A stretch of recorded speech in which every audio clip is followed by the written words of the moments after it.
Sean bienvenidos a estos diálogos de la revista Alternativa y el medio de comunicación 360 desde el Congreso de la ANDI en la ciudad de Cartagena. Hoy nos acompaña el senador Miguel Uribe. Senador, bienvenido, ¿cómo ha estado? Hola Andrés, un saludo especial a usted, a todos los amigos de Alternativa. Miguel, en medio de la avalancha que el gobierno Petro genera con sus nombramientos, con sus reformas, con cada una de las declaraciones, ¿qué ha podido rescatar? ¿Qué ha estado revisando, leyendo, que le haya llamado la atención y que sea importante para el país? Pues en primer lugar, vale la pena decir que este nuevo gobierno ha planteado una serie de temas y una serie de propuestas que a mi juicio generan más intranquilidad, contribuyen a la incertidumbre que hoy está haciendo tanto daño al país y por el contrario, en vez de dar la tranquilidad a los colombianos, están generando más miedo.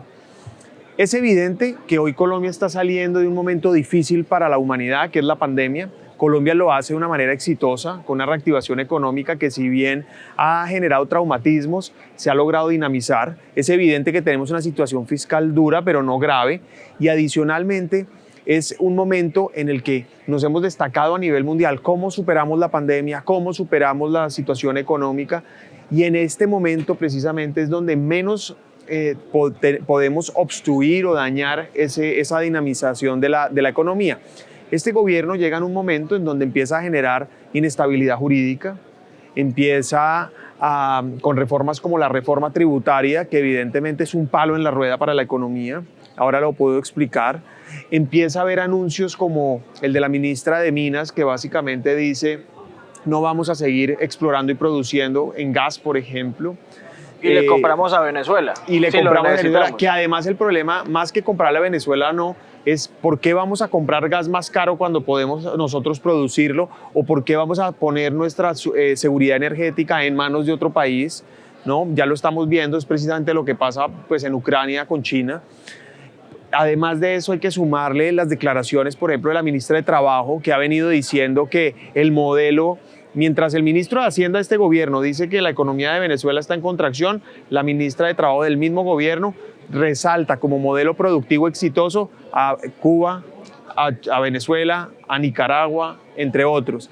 Pero por último están las declaraciones, por ejemplo, también de la ministra de Agricultura, que sale a decir básicamente de una u otra manera que a través de impuestos confiscatorios van a expropiar la tierra. Entonces, esos son mensajes que generan temor, miedo, profundizan la incertidumbre.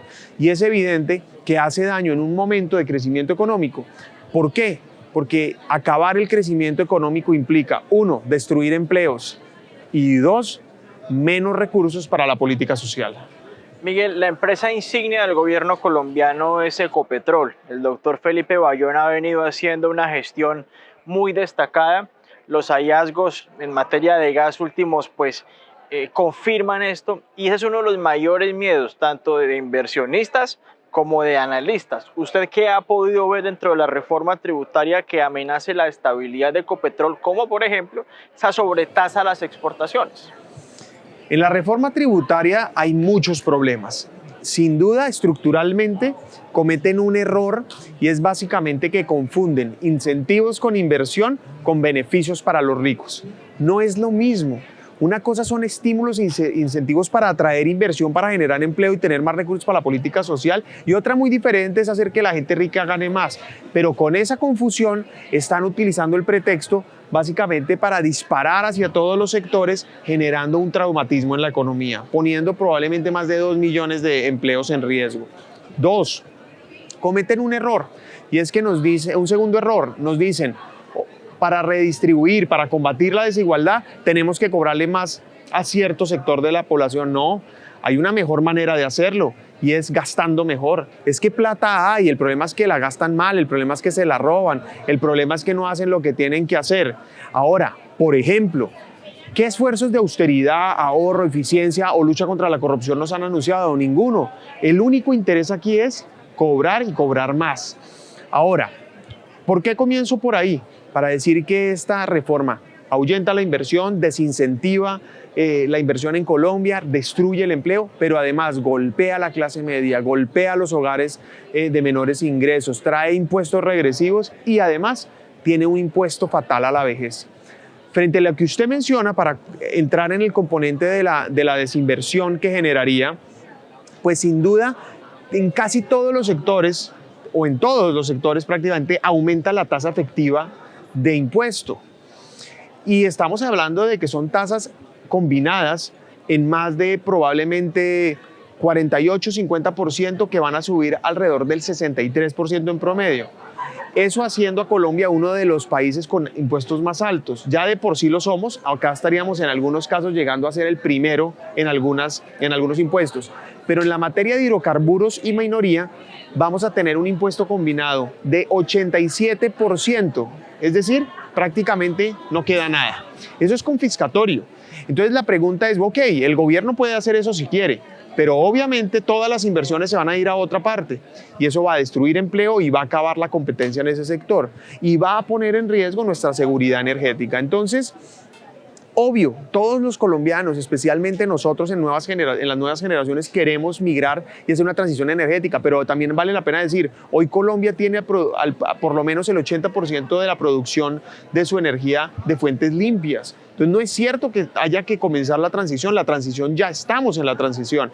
Y los países que han logrado esa transición no lo han hecho de cero, lo han hecho precisamente aprovechando sus recursos naturales, por lo general hidrocarburos y minería, para hacer la transición. Tenemos que hacer lo mismo. Y toca recordar siempre que Colombia solo aporta el 0.37% de las emisiones de gas de carbón al calentamiento global. Entonces, utilizan muchos sofismas para distraer, para justificar y obviamente así persiguen ciertos sectores, el más damnificado ese, pero podemos hablar de muchos otros. Vivienda. Con esta reforma se acaba la construcción de vivienda de interés social. Más de 100.000 viviendas se dejan de construir al año y más de 408.000 empleos se ponen en riesgo por cuenta de quitar los incentivos para la construcción de este tipo de vivienda. Pasa lo mismo en comercio, pasa lo mismo en servicios, pasa lo mismo en el campo.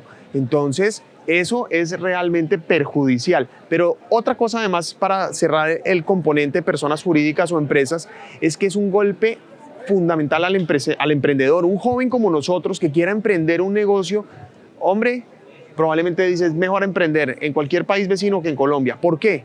Porque hoy Colombia tiene la 8ª tasa más alta combinada entre socios-sociedad, es decir, los impuestos que paga la sociedad combinados con los que paga usted como dueño de una sociedad, hoy son 47.4% más o menos en Colombia.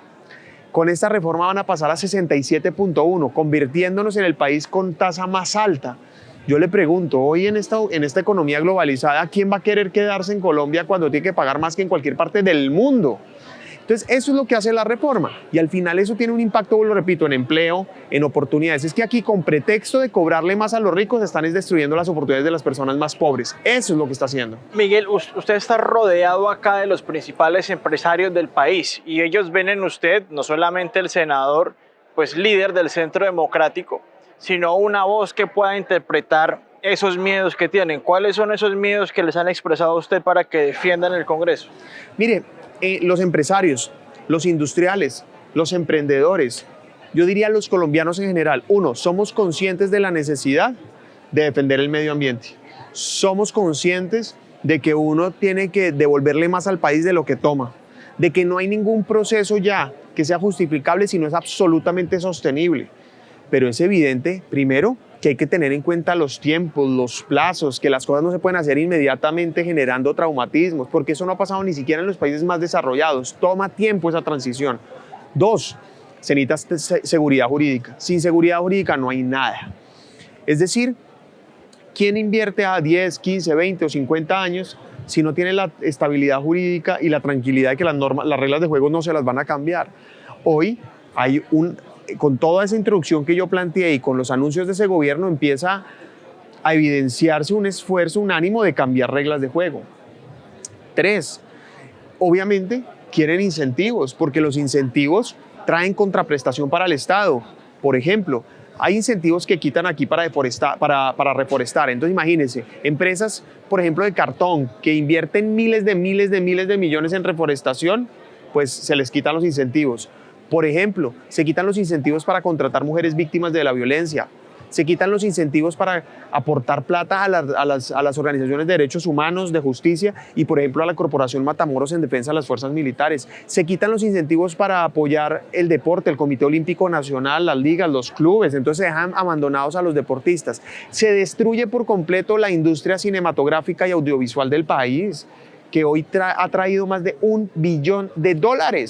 Es decir, es muy difícil entender cuál es el interés de esta reforma cuando uno lo que ve es que lo que van a terminar haciendo es poniéndole un palo a la rueda. Lo voy a poner de otra manera, que es la preocupación entre otras que tienen los empresarios, y esto es como una locomotora que va a toda velocidad de 100 vagones, que cuando usted le pone un freno de mano, cuando frena la locomotora no frena inmediatamente, se tarda unos kilómetros en frenar, probablemente 2 o 3 kilómetros. Bueno, pues en el caso de Colombia, Colombia es una locomotora que iba a toda velocidad, que esta reforma tributaria le pone el palo con toda esta incertidumbre que se generan con estos anuncios, y pues si bien no vamos a parar mañana, sí nos vamos a tardar 1 o 2 años, pero cuando paremos, el costo social va a ser gigantesco. Miguel, permítame una última pregunta y tiene que ver en mucha parte con las contradicciones que usted mencionaba de este gobierno. Vemos que en el Cauca hay un conflicto que está escalando entre los corteros de caña que están en los ingenios y las comunidades indígenas que están reclamando esas tierras. Vemos que la ministra de Ambiente ahora hace pocos minutos tiene la lupa, pero una lupa muy negra sobre la ganadería, quiere ir a por ella. Igual la ministra Cecilia López trata de entablar un diálogo con gremios como Fedegan, pero no da del todo la tranquilidad. Y con esto cierro, parece que son pequeñas bombas que están sembrando, que si explotan, pues sería realmente peligroso para el país. ¿Usted ha revisado esto? ¿Su bancada lo ha revisado por el peligro que pueden representar? Pero por supuesto, nosotros tenemos una obsesión, y la obsesión es: Colombia tiene que superar la pobreza. En Colombia no puede haber pobreza, pero para que no haya pobreza es evidente que el mejor camino para superarla es generando crecimiento económico que se traduzca en desarrollo social, políticas claras que garanticen que la gente supere la pobreza y que tengan más y mejores oportunidades. Ese es básicamente, en síntesis, lo que han hecho los países desarrollados.